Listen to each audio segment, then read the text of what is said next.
Sourire aux lèvres sans aucun problème, Olivier fait sa visite de contrôle. On ne dirait pas, mais il y a tout juste 2 semaines, Olivier a subi une lourde opération, une colectomie, c'est-à-dire une ablation du côlon gauche. Mais pour lui, pas question de rester à l'hôpital. Une opération réalisée en ambulatoire au CHU d'Antibes. Olivier est arrivé le matin, puis le soir même, il était chez lui.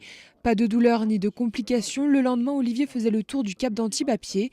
Un processus qui s'établit sur une relation de confiance et qui dédramatise le côté hospitalier. Tout va très bien, vraiment. Et puis tout ça réside par la confiance que l'on porte aux médecins, ces acteurs, vous voyez, des acteurs ils ne font pas du cinéma, mais, leur travail, il faut votre mental, il faut s'écouter. Vous voyez, c'est pas parce qu'on a une cicatrice, qu'on a été ouvert, qu'on doit dire, vous vous rendez compte, il m'est arrivé ceci et cela, je suis... Non, mais non, c'est rien du tout, il se passe rien.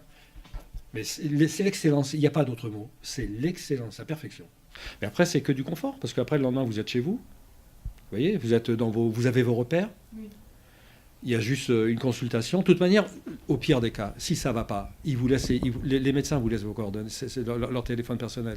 Donc vous pouvez les joindre à tout moment. J'avais la possibilité, en cas de problème, de revenir la nuit à l'hôpital. Il y avait une chambre qui était prête. Tout avait été prévu. Cette opération chirurgicale en ambulatoire est une première en région PACA. La première colectomie du genre a été réalisée à Lyon en 2013 puis à Paris en 2017. Contrairement aux idées reçues, avec la chirurgie ambulatoire, les risques pour le patient sont amoindris. Maintenant, on fait des interventions complètement sous cœlioscopie, donc qui durent moins de temps, et les incisions sont beaucoup plus petites. En l'occurrence, il a une incision de 4 cm et quelques-unes de 5 mm. Ce qui change, c'est aussi qu'on ne met plus aucun drainage, on ne met plus de sonde nasogastrique, on ne met plus de sonde urinaire, et donc que les patients sortent exactement comme ils sont rentrés. Ces progrès médicaux sont le fruit d'un travail d'équipe. En collaboration, la chirurgienne et les anesthésistes ont œuvré au bon déroulement de l'opération.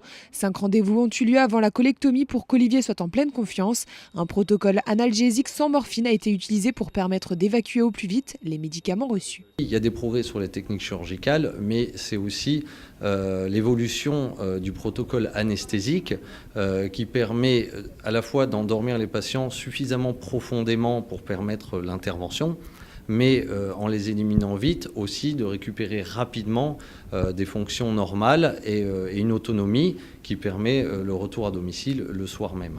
C'est vrai que par rapport à ce patient-là, il avait le profil psychologique idéal avec un souhait fort de rentrer à la maison, et également parce que ça nous a permis de préparer toutes les choses dont on avait besoin, par exemple les techniques d'anesthésie loco-régionale au niveau de la paroi abdominale qui ont pu être appliquées avant même son réveil, de façon à gagner à chaque étape le plus de temps possible. Face à cette réussite, le CHU d'Antibes et son équipe ne tarderont pas à réitérer l'expérience sur un autre patient.